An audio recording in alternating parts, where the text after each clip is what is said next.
निवासियों, plot number 7, 8, 9 के रहवासियों को अदानी और नीलेश मौर्य की तरफ से नमस्कार। सब लोग आज यहाँ पे आए हुए हैं, कुछ लोग अभी भी नाराज है, शायद से नहीं आए यहाँ पे। तो जहाँ पे भी है वहाँ पे अगर सुन रहे तो सुन लीजिए और समझ लीजिए हमारी बातें कि जो कुछ भी डिमोलिशन किसी जगह पे हुआ, लोगों को ऐसा लगा कि बातें ऐसी थी कि कभी होगा नहीं, स्कीम आगे बढ़ेगी नहीं। कुछ लोग बोल रहे थे स्कीम में कुछ तकलीफ है। उसी सिलसिले में एसआरई की तरफ से यहाँ पे डिमोलिशंस लगाया गया हुआ है। अभी लगातार 7, 8 और 9 में कंटिन्यू में ये चालू रहेगा। लेकिन आज मैं यहाँ पे इसके लिए आया हूँ कि एज ए बिल्डर के तौर पे हम लोग ये सब नहीं चाहते। लोग शांतता बनाए रखे, शांति से बाहर जाए और खुशी खुशी से अपने घरों में वापस आए, ये हमारे आपको रिक्वेस्ट है। इसके बीच में बहुत सारी अफवाहें यहाँ पे थी कि ये स्कीम होने नहीं वाली है, इसके ऊपर कोई सरकार का निर्बंध नहीं है, गैर कानूनी तरीके से काम कर रहे हैं, कंपनी के पास में कोई अप्रूवल्स नहीं है, प्रोजेक्ट के रिलेटेड कुछ उनके पास में आगे का नियोजन है नहीं। हम पूरे नियोजन के साथ में, पूरे अप्रूवल के साथ में आपके सामने खड़े हैं। कुछ आपके यहाँ के लोग, जैसे मैं अभी हसन भाई को पहचानता हूँ, तो उन्होंने ये सब पेपर्स पढ़े हुए हैं। मेरे हिसाब से गवर्नमेंट ने सब अप्रूवल्स इसको दिए हुए हैं और अगर ये अप्रूवल्स नहीं रहते, अगर गवर्नमेंट ने इसको मान्यता नहीं दी रहती, तो गवर्नमेंट के यहाँ अधिकारी यहाँ पे आके अपनी स्कीम नहीं चलाते। लोगों को लगता है कि ये बिल्डर की स्कीम है। बिल्डर यहाँ पे खाली प्रोजेक्ट एग्जीक्यूट, मतलब वो हम लोग बिल्डिंग बनाने का, बाकी का सब काम करने हैं, लेकिन इसका पूरा जिम्मेदारी अप्रूवल्स सरकार के, मतलब एसआरई के मान्यता से होता है। और एसआरई के अधिकारी जो चले गए और जो नहीं चले गए वो अपनी वो कार्रवाई कर लेते हैं। बावजूद के इतना लोग आके, बहुत सारे हम लोग को आके तकलीफ बताए कि भाई फैमिली ज्यादा रह रही है, ये रह रहे, जो तकलीफ है। अब मेरी एक रिक्वेस्ट है कि इतना सब कुछ होने के बाद में कंपनी अगर 2 कदम आगे आके आपके लिए कुछ कर रही है, तो आप कृपा करके पीछे ना रहे, सब लोग साथ में जुड़ जाए। के बाद में मैं अपना बिल्डिंग का काम चालू कर दूंगा। हम लोग का अभी जैसे ये खाली होना चालू हो जाएगा, तो 2-3 महीने में हम लोग सोच रहे हैं कि कंस्ट्रक्शन का काम भी यहाँ पे चालू कर दें कि भाई यहाँ हम काम कर रहे हैं और स्कीम को आगे लेके जाने की पूरी कोशिश कर रहे हैं। लोग ये भी बोल रहे हैं कि बिल्डिंग ही नहीं बनेगी यहाँ पे, तो पत्थर नगर में कैसे बनी? वो भी तो हमारे प्रोजेक्ट आपसे कनेक्टेड ही है। अपना घर सरेंडर करके अपने एग्रीमेंट, अपने जो कुछ भी दस्तावेज हमारे से आपको चाहिए वो आप ले लें। सोसाइटी भी अपने साथ में ही है, वो भी एग्रीमेंट्स वगैरह सब डिस्ट्रीब्यूट कर रही है, सब लोगों को दे रही है, वो भी जिम्मेदारी अपनी ले रही है। एक तरफ पे बिल्डर जिम्मेदारी ले रहा है, एक तरफ पे सोसाइटी जिम्मेदारी ले रही है, और सरकार तो है ही जिम्मेदार, आ ही रहे हर चीज के लिए। बाकी कुछ भी, मतलब मेरे हिसाब से अगर कुछ लग रहा है आपको तो आप पूछो कि सर ये गलत लग रहा है, नीलेश भाई ये आपकी चीज मुझे ठीक से समझाइए, तो वो उसके लिए भी रेडी है। आपका घर अच्छा बनने वाला है, आपके सामने अदानी जैसी कंपनी है, अपने ब्रांड के हिसाब से वो प्रोजेक्ट अच्छा बनाएंगे। मैंने हसन भाई उस दिन पूछ रहे थे कि कैसी रहेगी बिल्डिंग, क्या रहेगी। मैं आपको वापस बोल रहा हूँ कि हमारे पास में ऑलरेडी मुंबई का सबसे बड़ा प्रोजेक्ट है, स्लम का धारावी जैसा प्रोजेक्ट है। मेरी जिम्मेदारी नहीं, मेरी मजबूरी है कि मुझे यहाँ पे ना सबसे बेहतर प्रोजेक्ट बनाना पड़ेगा, क्योंकि उसके देखा मेरा बहुत बड़ा काम होने वाला है। तो हम लोग भी सपने लगा के बैठे हुए हैं। बाकी अदानी मुंबई में बहुत सारे प्रोजेक्ट्स कर रहे हैं, लेकिन स्लम का ये लाइव एक ही प्रोजेक्ट है, ये इकलौता प्रोजेक्ट है आज जो स्लम का प्योर, जो अदानी कर रही है।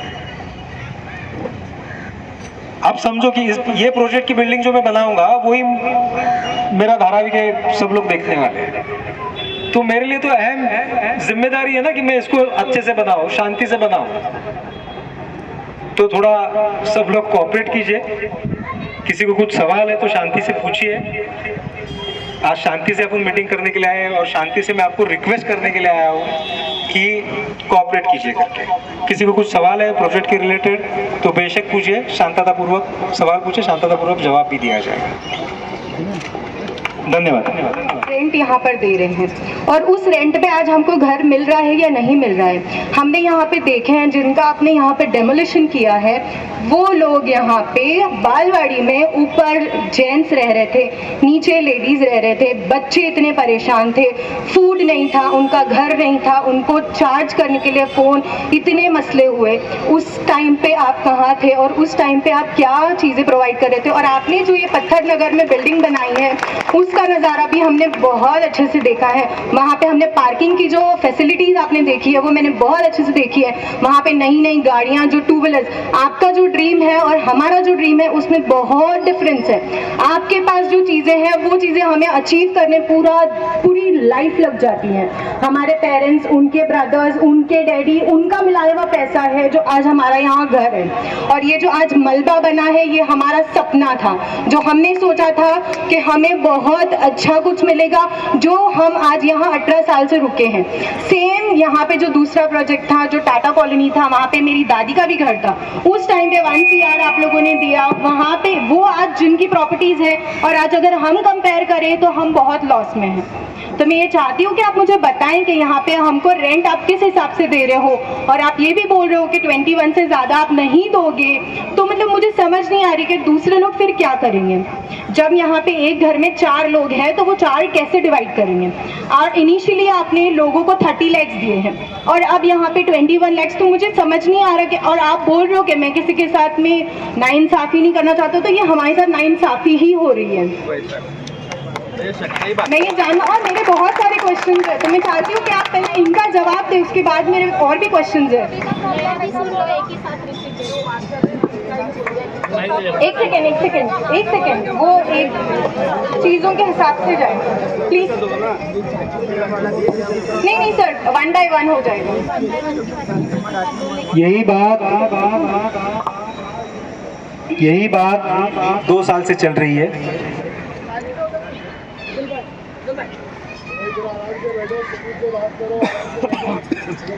हाँ भाई जान। एक घर है, गवर्नमेंट बोल रहा है एक घर के बदले में एक घर मिलेगा। ये मेरा नियम नहीं है, ये कानून मेरा नहीं है। गवर्नमेंट कानून बोल रहा है कि 2 साल का आपको भाड़ा देने का है, मैं 3 साल का भाड़ा देके ऊपर जो कुछ भी बहन ने अमाउंट बोली वो हम लोगों के रिक्वेस्ट के ऊपर कर रहे हैं। बाजू के वो प्रोजेक्ट ने क्या किया ये सभी लोग जानते हैं। वहाँ पे घर बेचे गए हुए, मैं घर खरीद नहीं रहा। मैं आपको ट्रांजिट रेंट और कुछ उसके ऊपर कॉम्पनसेशन करके दे रहा हूँ, जिसमें आपको आपका 3 साल का थोड़े टाइम के 2.5 से 3 साल का थोड़े टाइम के लिए इंतज़ाम करना है। और उसके बाद में आपको आपका सरकार ने जो बोला हुआ है, जो नियम से बोला हुआ है, वो फ्लैट आपको मिल जाएगा। हुआ तो वैसी बिल्डिंग बनेगी कि जो तुम सही में दिखा रहे कि वैसी होगी, कि घी के दिखा के तेल की वाला हिसाब तो नहीं होगा। पत्थर नगर का जो लैंड एरिया जो जिसको बोलते हैं वो एक अलग तरीके का है और आपका एक अलग तरीके का है।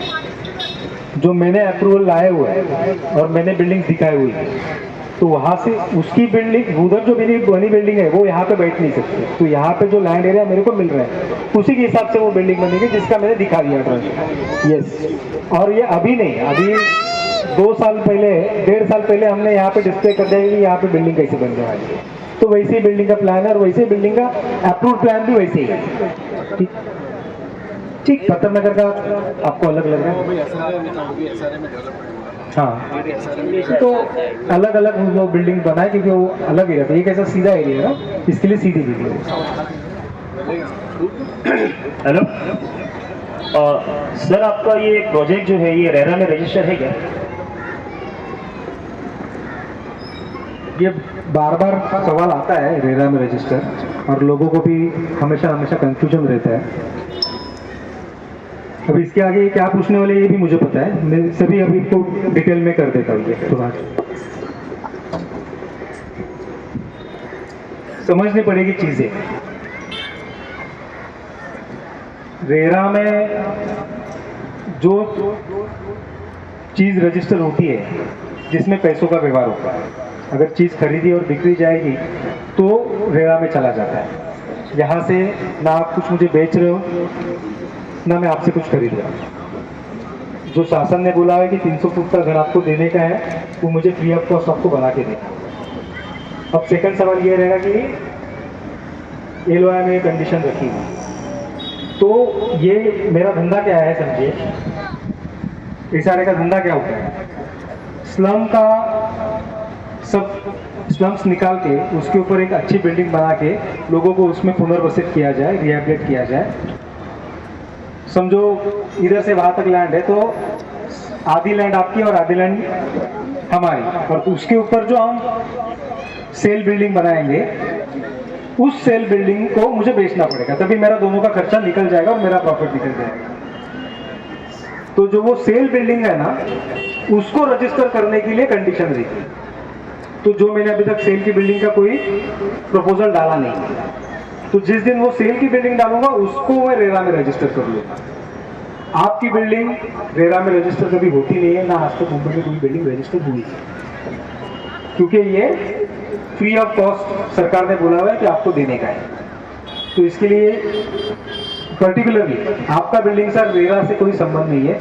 जिस दिन मैं सेल का बिल्डिंग बाहर बेचने के लिए निकालूंगा तब जाके मुझे वो रेरा में बोलना कि मैं ये बिल्डिंग बनाया हूँ या बनाने जा रहा हूँ, मुझे इसके अप्रूवल सब मिल गए हुए हैं, अब मुझे लोगों से बुकिंग का पैसे लेने हैं, आप मेरा रजिस्ट्रेशन ले लो, तब जाके वो रेरा में रजिस्टर हो जाएगा। ठीक है, हम लोग सारे लोग एक साथ में देने के लिए रेडी हो जाएंगे, मगर सुनो ना, तो गलत हम लोग एक साथ में जो है रेडी हो जाएंगे, 7 नंबर 8 नंबर और 9 नंबर। ठीक है, अभी यहाँ का जो है ऑलरेडी काफी टाइम से यहाँ पर कोर्ट के अंदर केस चालू था इसी मैटर के बारे में, 33(5) और 33(10) के बारे में, जो कि अभी तक के कोर्ट के अंदर डिसाइड हुआ नहीं। ठीक है, अगर आप लोग ये चीज बोलते हैं कि कोर्ट ने ये फैसला दे दिया है कि ये म्हाडा ये अपना एसआरए घोषित है आपके एग्रीमेंट में, तो मैंने शायद 25 नंबर पॉइंट है उसके अंदर ये मेंशन करा हुआ है कि जो डेवलपर ने जो चीज़ बोला है सिर्फ वही चीज़ होगी, उसके अलावा लॉ के हिसाब से कोई चीज़ और चीज़ नहीं होगी, उसमें तब्दीली नहीं हो सकती। बराबर। अगर मेरा ये सवाल है कि इन फ्यूचर अगर कभी म्हाडा के एक्ट में हो जाता है कोर्ट से, पता नहीं अभी वो अल्लाह को मालूम होता या नहीं होता। अभी यहाँ से कुछ लोग बोलते हैं कि वो घुमराई में रखे हुए, वो लोग बोले वो घुमराई में रखे हुए। अगर आप लोग हक पर है और आप लोग सच कह रहे हैं तो ये बताइए कि आप अपने एग्रीमेंट के अंदर ये मेंशन कर दे सकते हैं कि इन फ्यूचर अगर कभी कोर्ट से ये डिसाइड होता है कि भाई ये म्हाडा लेआउट में होगा तो क्या आप लोग हमको उस चीज़ का बेनिफिट देंगे। और वो मेरे भाई का एक सवाल था, उन्होंने किसी और से घर खरीदे थे, उनका एनेक्शर के अंदर उन्होंने एनेक्शर में पुराने बंदे का नाम है, तो आप वो चीज़ से घबरा रहे हैं कि भाई पुराना नवा एनेक्शर बना नहीं है अभी और वो एनेक्शन के अंदर जो है पुराने बंदे का ही नाम है, तो क्या उनको घर मिलेगा या नहीं मिलेगा, है ना भाई, यही सवाल था ना तुम्हारा। तो ये चीज़ें हैं, लेकिन कोई भी मस्जिद के बारे में कोई निकाला नहीं है जिक्र, बिल्डिंग की मजबूती के बारे में कोई पूछ नहीं रहा, इसलिए मैं पूछने के लिए आगे आई हूँ कि बिल्डिंग की मजबूती क्या है। एसआरए की बिल्डिंगें तो बहुत बन रही है, सब जगह बन रही है, ये बिल्डिंग की मजबूती कितनी है। हम इसमें रहने वाले, हमारी जानें लेकर, हमारे बच्चे, हमारे खानदान लेकर रहने वाले, मगर मजबूती इसके बारे में कोई नहीं पूछ रहा है। छोटा घर दे रहे हैं, हम तो चले जाएंगे रहने के लिए, लेकिन उस छोटे घर में हम रह रहे हैं, लेकिन मजबूती के बारे में कोई ये सवाल नहीं करा। और आप लोगों से मैं बोल रही कि मस्जिद के बारे में भी बोलो ये बात। हाँ, हम लोग सिर्फ रहेंगे वो बिल्डिंग में, नमाज़ी पढ़ने कहाँ जाएंगे दूसरे एरिया में, जरा इस बारे में भी सोचो। और मजबूती के बारे में पूछो, आप पार्किंग दे रहे हो, बहुत कुछ दे रहे हो, मगर मजबूती क्या। एसआरए की बहुत सी बिल्डिंगें हैं जो हम देख रहे हैं खंडर हो गई है, वहाँ पे कोई रिपेयरिंग नहीं होती है, कचरे की फैसिलिटी नहीं है, कूड़ा गंदगी सब है, कोई फैसिलिटी नहीं, और लिफ्ट खराब रहती है हमेशा। ऐसा सब के बारे में सवाल करो ना। बहुत बहुत शुक्रिया आपा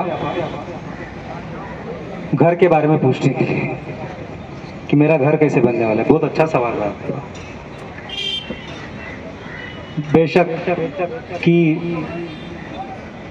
जो पहले टाइम पे जो इशारे की बिल्डिंग्स बनी हुई थी वो सही नहीं है।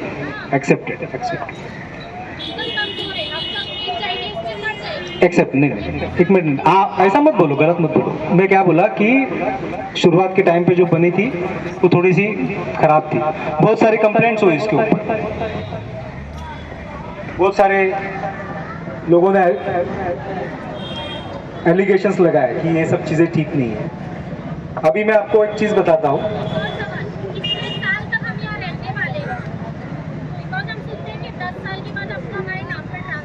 बता रहा हूँ, सब बता रहा हूँ। अच्छा लगा सवाल आपका मुझे, मैं बता रहा हूँ। अब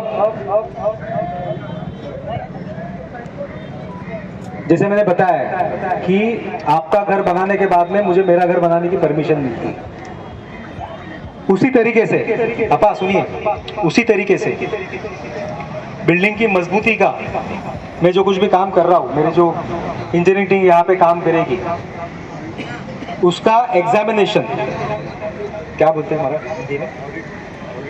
हिंदी में क्या बोलते हैं एग्जामिनेशन? जांच पड़ताल, जांच के लिए एसआर के इंजीनियर जिम्मेदार रहते हैं।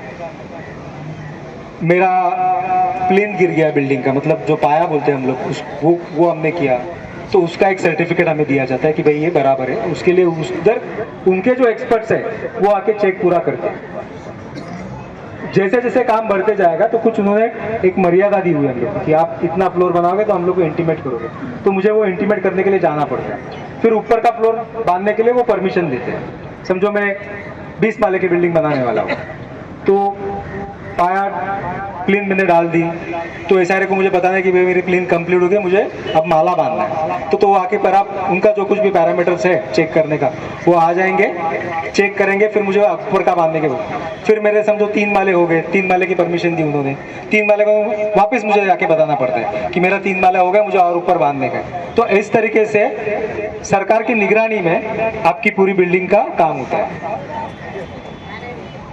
मजबूती का अगर आप बोलेंगे तो पत्थर नगर की बिल्डिंगें हमने नहीं बांधी थी, पुराने डेवलपमेंट, लेकिन जो आज हमने बांधी हुई है वो आप जाके देखिए एक बार कि कैसे बांधी हुई है और उसमें क्या क्या हम लोग एमिनिटीज दे रहे हैं।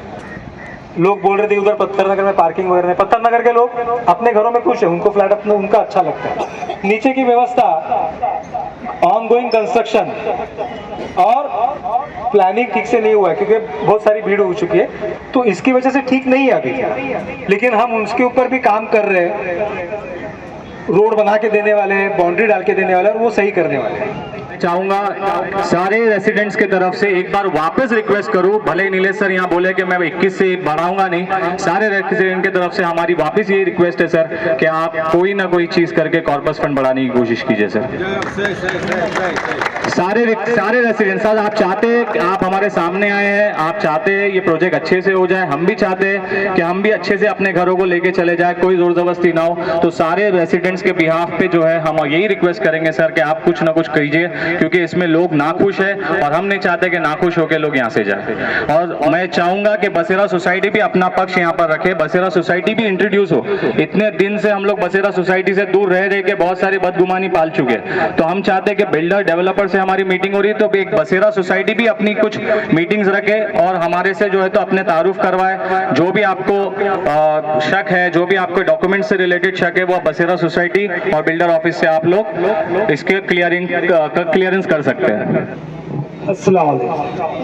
बस पूरे जितने अपने मोहल्ले वाले हैं, ये जितने भी घर बने हैं ना, 4-4 माले, ये जो भी घर बने, ये कम से कम 10, 12, 15 लाख रुपया देकर ये घर बनाए हुए, और उसमें ना हर एक का किसी का एक या किसी का 2 घर हैवी पर है, तो आप जो भी अमाउंट दे रहे हैं ना उसमें से आधा अमाउंट उनको मिल ही नहीं रहा है, वो जा रहा है। और ये बनाने में जितना पैसा गया है ना, तोड़ने वाले उसको 30,000, 40,000, 50,000 रुपये उसको भंगार के हिसाब में ले रहे हैं। और सर आप जो बोल रहे हैं, चलो आपकी रिस्पेक्ट है, आप जो भी दे रहे हैं, लेकिन जो आप अमाउंट बोल रहे हैं, आप तो इनडायरेक्ट डरा रहे हैं कि मैं ये अमाउंट दे रहा हूँ भाई, मैं बताने आया नहीं तो आप SRA चले जाओ, तो उसका मतलब यही हुआ ना सर। अरे फिर बात मेरे टेबल पे होगी, अगर नहीं होगी तो कहीं पे दूसरे पे जगह जो कानून है उसके पास जाने। आज मैं हम लोग यहाँ पे क्यों आए हैं कि मैं अपनी बात रखने आया हूँ। आपने क्या बोले, मैं कानून के आगे जाके मैं तुम्हारा भलाई कर रहा हूँ, आपने ये बोले ना। भला भी नहीं कर रहा हूँ मैं, कानून के आगे जाके मैं आपके लिए कुछ सपोर्ट, मतलब मुझे और वो जगह भलाई बोलते हैं उसको सर, जो सपोर्ट कर रहे हैं आप उसको भलाई बोलते हैं। तो आप भलाई कर रहे हैं ना हमारी, तो इतनी कर दो कि पब्लिक में खुशी खुशी चले जाए, इधर से लफड़ा झगड़ा ही नहीं हो। बस वो मीटिंग आपने रखी है बहुत अच्छी बात है, लेकिन ऐसा एक अमाउंट दे दो ताकि पब्लिक खुशी खुशी 2-3 साल जो बोल रहे हैं ना, 4-4 फैमिली एक घर में, 3 फैमिली एक घर में, तो वो लोग खुशी से रह जावे, तो उसमें आपको बहुत भला हो जाएगा इतने लोगों की दुआ लेके। तो आप इसके बारे में कुछ सोच के नहीं कि अगर आज नहीं होता है तो नेक्स्ट टाइम कोई मीटिंग कर लो, लेकिन कुछ सोचो पब्लिक के भले के बारे में। मैं बस यही बोलना चाहता हूँ।